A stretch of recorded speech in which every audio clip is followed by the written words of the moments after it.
안녕하세요.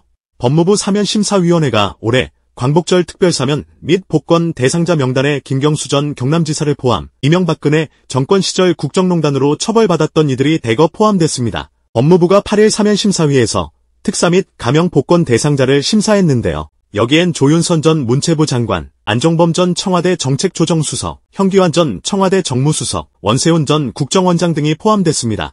김경수 전 지사의 경우 2022년 연말 복권 없는 사면에 이은 쪼개기 복권 대상으로 끼워 넣은 셈입니다. 앞서 윤석열이는 이명박을 필두로 댓글 공작 사건 연루자인 김관진 전 국방부 장관과 박근혜 정권 문학의 블랙리스트 사건의 김기춘 전 청와대 비서실장 등을 사면한 바 있습니다. 조윤선은 김기춘과 함께 박근혜 정권의 비판적인 단체나 예술가 등을 정부 지원 등에서 배제한 문학의 블랙리스트 사건을 주도해 처벌을 받았습니다. 그런데 형 확정 반년 만에 복권을 시켜줬습니다.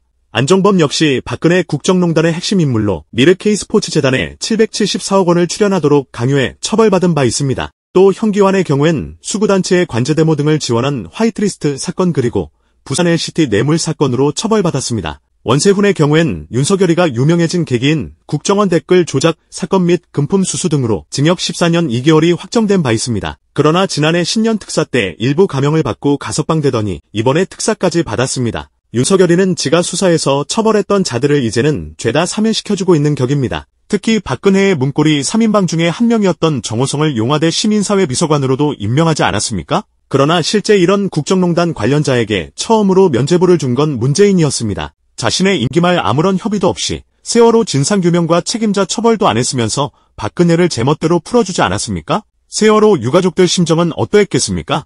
결국 이명박근혜의 기간 동안 국정농단을 죄다 지워버린 건 문재인이 시작했고 이를 윤석열이가 완성한 꼴이 됐습니다. 괜히 문나결이니 문재인 정권 7년 차이니 그런 소리가 괜히 나오는 게 아니지 말입니다. 최혜병 순직 사건과 관련해 임성근 전 해병대 1사단장 구명 로비 정황이 담긴 이른바 VIP 녹음 파일을 공수처가 확보한 지 한 달이 지났지만 음성 파일의 원본 확보조차 하지 않은 것으로 뉴스타파 보도에서 확인됐습니다. 즉 아무런 소식이 없다는 것입니다. 그 밖에도 사건 관계자를 변호했던 검사의 늑장 직무배제를 두고도 여전히 구체적 답변이 없는 상황이라 합니다. 박정훈 대령의 변호인이자 공익제보자인 김규현 변호사는 지난달 초 공수처에 휴대전화 녹음 파일 18개를 제보한 바 있습니다.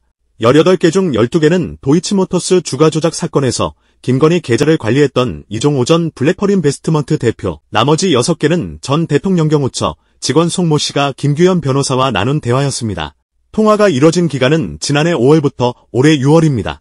이종호는 특히 김규현 변호사에게 임성근이 사표 낸다고 해서 내가 절대 사표 내지 마라. 내가 VIP한테 얘기를 하겠다. 원래 그거 별 3개 달아주려고 했던 거잖아. 라고 하는 등 윤석열 혹은 김건희에게 구명 로비를 하겠다는 취지의 입장을 전합니다. 김규현 변호사는 이종호, 송모 씨 등과 통화를 하고 남긴 녹음 파일이 공수처에 제보한 것보다 셀 수 없이 많다라며 임성근 사단장과 관련된 정황이 담긴 녹음 파일에 한정의 USB에 담아 공수처에 제출했다고 전했습니다. 본인이 중요하다고 여긴 음성 파일만 골라 공수처에 제보하고 나머지는 그대로 자신의 휴대전화 안에 보관하고 있단 것이죠. 그럴 경우 수사기관에선 전체 파일 중 일부만 제공했을 가능성 때문이라도 김규현 변호사의 휴대전화에 대한 압수수색을 하는 것이 당연함에도 공수처는 전혀 그렇지 않고 있다는 겁니다. 김규현 변호사는 휴대전화를 통째로 제출할 의사도 있었지만 공수처가 요구하지 않았다며 공수처가 필요하다고 판단했으면 압수수색을 하든 저에게 이미 제출 요구를 했을 것이라고 했습니다. 뉴스타파는 공수처가 제보 녹음 파일을 토대로 구명 로비 의혹을 밝혀낸다 해도 재판 과정에서 증거 신빙성을 의심받을 가능성을 배제할 수 없게 됐다라고 지적했습니다. 그뿐 아니라 공수처가 과거 이종호 변호인 경력이 있는 검사를 수사라인에서 뒤늦게 배제하는 등 늑장을 부리고 있다는 질타가 나왔습니다. 지난 2021년 10월 이종호는 도이치모터스 사건 당시 변호인 5명을 선임했는데 그중엔 공수처의 차장 직무대행을 맡아 수사 실무를 총괄하는 송창진 현 공수처 2부장 검사 그리고 문제의 구명 로비 건을 맨 처음 담당했던 신모검사가 포함돼 있다는 것입니다. 이렇게 이해관계로 거미줄처럼 연결돼 있다는 것입니다. 이 사실이 알려지면서 공수처는 신모검사를 관련 수사 업무에서 정격 배제됐으나 송창진 검사의 경우엔 그로부터도 한참 지나서야 직무배제가 이뤄졌다는 겁니다. 현재 공수처에 대해 신뢰하는 사람은 거의 없습니다. 지난 3년여 동안 공수처의 판검사를 포함한 수많은 고위공직자들에 대한 고소고발 등이 이뤄졌지만 단 한 건도 시원하게 처리됐다는 얘기를 들은 적이 없어서입니다. 게다가 인력 역시 많지 않은 데다 기소건이 없어 역시 검찰의 그늘 아래 있을 수밖에 없다는 겁니다. 결국 현재 수단은 특검 외엔 없어 보이는 이유입니다. 민주당은 세 번째 최혜병 특검법을 발의하며 이종호의 임성근 구명로비 파동을 포함해 수사 대상에 김건희까지 넣었습니다. 앞서 발의됐던 최혜병 특검법은 윤석열이가 2번 연속 거부한 바 있지만 두 번째 재표결 당시엔 국힘에서도 2에서 4표 정도의 반란표가 나온 만큼 계속 밀어붙이면 결국 최혜병 특검법이 통과될 가능성도 조금은 있어 보입니다. 한동훈은 당대표가 된 지 보름이 넘었지만 대표가 된 후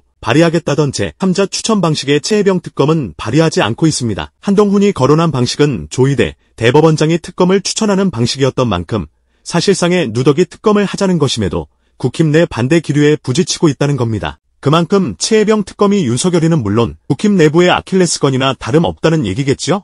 한동훈 국힘 대표가 법무부 장관 시절 이길 가능성이 충분하다고 호언장담하던 엘리엇 배상 판정 취소 소송에서 우리 정부가 패소하고 말았습니다. 전문가들은 승소 가능성이 적다라고 했음에도 결국 소송을 강행하면서 배상금은 물론 이자까지 물게 생겼습니다. 투자자국가 분쟁 해결 절차 중재판 정부는 지난해 6월 미국계 헤지펀드 엘리엇에 1,389억 원을 배상하라고 판정한 바 있습니다. 지난 2015년 박근혜 정권이 이재용 삼성전자 회장의 경영권 승계를 위한 삼성물산 합병에 부당하게 개입한 바 있는데 이로 인해 삼성물산 대주주였던 엘리엇은 자신들이 손해를 봤다며 소송을 제기한 바 있었습니다. 이에 법무부는 패소 판정에 불복하고 영국 법원에 취소 소송을 제기했는데요. 당시 법무부 장관이었던 한동훈은 자본주의 기본 원칙에 반해 충분히 승소 가능성이 있다. 소송을 안 내는 건 국익에 반한다라고 목소리를 높였는데요. 결국 소송은 이달 초 기각되고 말았습니다. 결국 한동훈의 뻘짓으로 피 같은 세금이 낭비된 것입니다. 또 한동훈 입장에선 윤석열과 함께 국정농단 사건 수사를 하면서 박근혜 측이 이재용의 경영승계에 개입했다는 결론을 내게 만들었음에도 이를 뒤집으려는 소송을 한 격이었습니다. 이 같은 사안을 두고 개혁신당 소속인 김용남 전 의원은 9일 장윤선의 취재 편의점에 출연해 지연이자만 몇백억 더 물어주게 생겼다. 이게 국내 주식 투자자는 국내 법원에서 손해없다고 인정 안 해줘서 1심에서 져서 한 푼도 못 받았다라며 엘리엇은 삼성으로부터 뒤에서 합의금으로 500억 받았는데 이번에 1,500억 넘게 받게 생겼다. 지연이자까지 합치면 2,000억 가까이 받을 것 같다라고 전망했습니다. 실제 삼성물산은 엘리엇과 비밀 합의를 통해 724억을 지급한 것으로 나타난 바 있어 엘리엇은 2,000억 이상을 챙기는 셈입니다. 이자를 비롯해 소송 준비 비용까지 수십 수백억을 낭비하게 된 건 한동훈의 책임이 크지만 해당 사건의 주역은 박근혜 정권 일당과 이재용이라고 할 수 있겠습니다. 항소심에서 뒤집힐 확률은 더욱 낮아 보이니 결국 엘리엇의 배상하나 뒤 박근혜 정권 국정농단 일당과 이재용 등에게 구상권을 청구하는 수밖에 없는 것입니다. 국정농단은 아직도 현재 진행 중인 겁니다. 최근 백혜령 전 영등포경찰서 형사과장이 폭로한 세관 마약 수사 외압 파문과 관련 서영교 민주당 최고위원은 윤석열 정권 친일 정권, 마약 정권 아닌지라고 직격했습니다.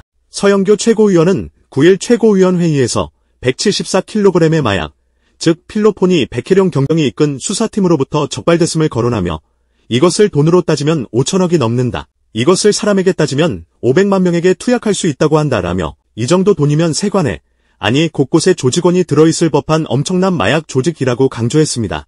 윤석열 정권 그중에서도 한동훈은 법무부 장관 시절 그렇게 마약과의 전쟁을 강조하고 다녔으며 국힘 역시 지원 사격했는데 정작 이 엄청난 사건에 대해 용화돼도 국힘도 이해할 수 없는 침묵을 지키고 있다는 겁니다. 서영교 최고위원은 문제의 마약 조직이 몸에 마약을 칭칭 감고 들어오거나 도마에 넣어서 화물편으로 들여왔음에도 인천세관이 전혀 잡지 못했던 점을 짚으며 조직이 있건 없건 간에 인천세관장은 경질되어야 하는 것 아니냐? 관세청장 경질되어야 하는 것 아니냐? 기재부 장관도 경질되어야 하는 것 아니냐라고 목소리를 높였습니다. 특히 서영교 최고위원은 기존 보도자료가 3차례나 윗선의 압력으로 인해 내용이 바뀌었음을 거론했습니다. 몸에 둘둘 말아서, 신체를 이용해서, 도마를 이용해서라는 표현이라든지 관세청과 인천세관을 거론하는 내용도 모두 빠졌다는 겁니다. 또 이해되지 않는 건 문제의 조병로 경무관이 백혜령 경정에게 브리핑에서 세관 관련 내용이 나오지 않게 해달라. 야당 도와줄 일 있느냐라고 했다는데 마약 조직을 검거한 것이면 오히려 마약과의 전쟁을 그토록 외치고 다니던 윤석열 일당에게 호재 아니었나요? 수사 외압을 가한 자들은 승진하고 백혜령 경정은 좌천된 제2의 최혜병 사건이라 불리는 만큼 계속 이슈화가 되어야겠습니다. 오늘도 감사합니다. 늘 건강하십시오.